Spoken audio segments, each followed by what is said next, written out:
নমস্কার বন্ধুরা, all in one চ্যানেলে আপনাদের সবাইকে স্বাগত জানাই। আশা করি সবাই ভালো আছেন, সুস্থ আছেন। আমিও ভালো আছি। আমি আজকে বাচ্চাদের জন্য অত্যন্ত মুখরোচক একটা টিফিনের রেসিপি নিয়ে হাজির হয়েছি। এটা বাচ্চাদের তো ভালো লাগবেই, বড়দেরও ভালো লাগবে। এটা নোনতা সুজি বা উপমা। এর জন্য লাগে আলু, আমি একটুখানি বিট নিয়েছি, গাজর নিয়েছি, ছোট্ট একটা টমেটো নিয়েছি, পেঁয়াজ আর ধনেপাতা আর কড়াইশুঁটিটাকে আমি সেদ্ধ করে নিয়েছি। আমি ছোট্ট এক টুকরো গাজর নিয়েছি, গাজরটাকে প্রথমে একদম ছোট ছোট করে কেটে নিচ্ছি। কারণ সুজির সঙ্গে এরকম ছোট ছোট করে কেটে নিলে তবেই ভালো লাগবে দেখতে। বিট ছিল একটা টুকরো, ছোট্ট এক চির, সেটাকেও আমি দিয়ে দিচ্ছি। যদি আপনারা মনে করেন বিট দেবেন না, সেক্ষেত্রে নাও দিতে পারেন। আর যদি অন্যান্য সবজি দিতে চান, ক্যাপসিকাম, বিনস, তাও দিতে পারেন। আমার কাছে ওগুলো ছিল না, তাই দিইনি। আপনারা থাকলে অবশ্যই দেবেন, দিলে খুবই ভালো হবে। একটা পেঁয়াজ দিয়েছি, মাঝারি সাইজের পেঁয়াজটাকে আমি একদম ছোট্ট করে কেটে নিয়েছি। টমেটো ছোটো মতোই দিয়েছি, টমেটোও আপনারা ছোটোই দেবেন, বেশি টমেটো দিলে টক টক লাগবে, ভালো লাগবে না। ছোটো টমেটো দিয়ে টমেটোটাকে কুচো কুচো করে নিয়েছি। এবার আলু নিয়েছি, একটা মাঝারি সাইজের আলুটাকেও আমি ছোট্ট ছোট্ট করে কেটে নেব।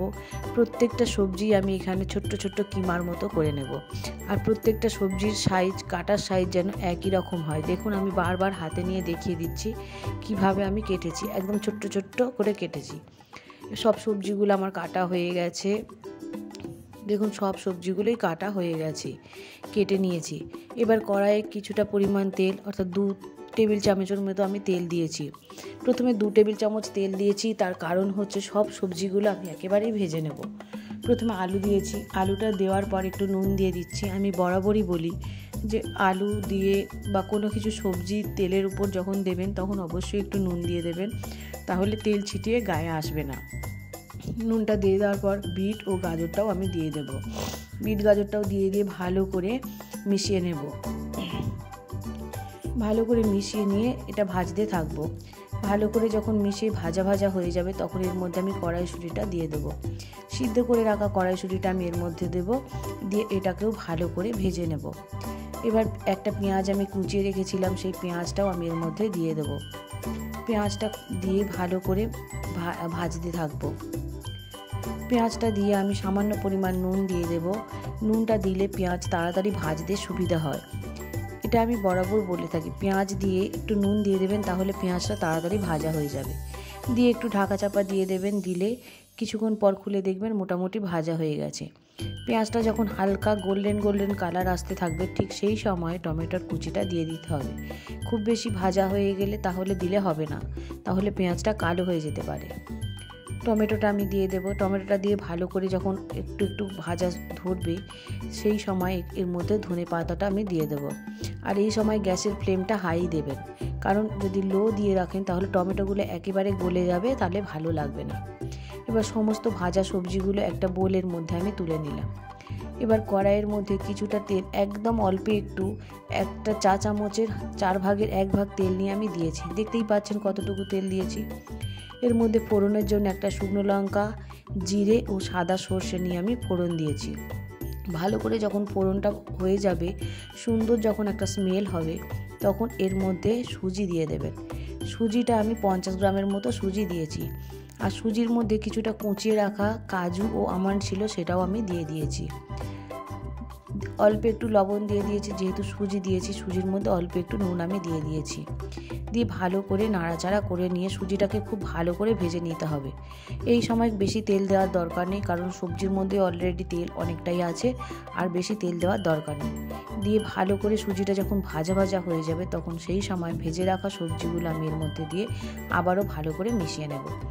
এবারে টেস্টটাকে ব্যালেন্স করার জন্য এর মধ্যে আমি চিনি দিয়ে দেব। চিনি দিয়ে ভালোভাবে মিশিয়ে নেব সবজিগুলোর সঙ্গে। এবার এর মধ্যে জল দিয়ে দেব।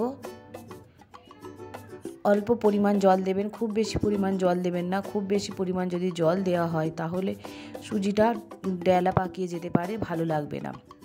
পরিমাণ মতো জল দেবেন, দিয়ে চাপা দিলে দেখুন সুজিটা এরকম ঝুড়ো ঝুড়ো তৈরি হবে।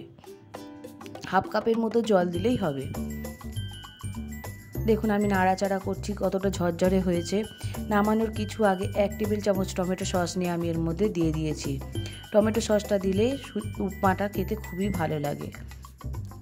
দেখুন কি দারুণ দেখতে হয়েছে, খুব সুন্দর আর ঝুরঝুরে হয়েছে, খুব সুন্দর টেস্ট হয়েছে এই উপমাটার। উপমা রেডি হয়ে গেছে, আমি নামিয়ে নিয়েছি। নোনতা সুজি বাচ্চারা খেতে খুবই পছন্দ করে আর এটা খুব ঝটপট হয়ে যায়। আপনি আপনার বাচ্চার টিফিন বক্সের মধ্যে ভরে দিতেই পারেন স্কুলের জন্য, খুবই ভালো একটা টিফিন হবে। উপমা বলুন বা নোনতা সুজি একেবারে তৈরি হয়ে গেছে, আমি নামিয়ে নিয়েছি। এবার উপর থেকে একটু আমি গার্নিশ করে দেব।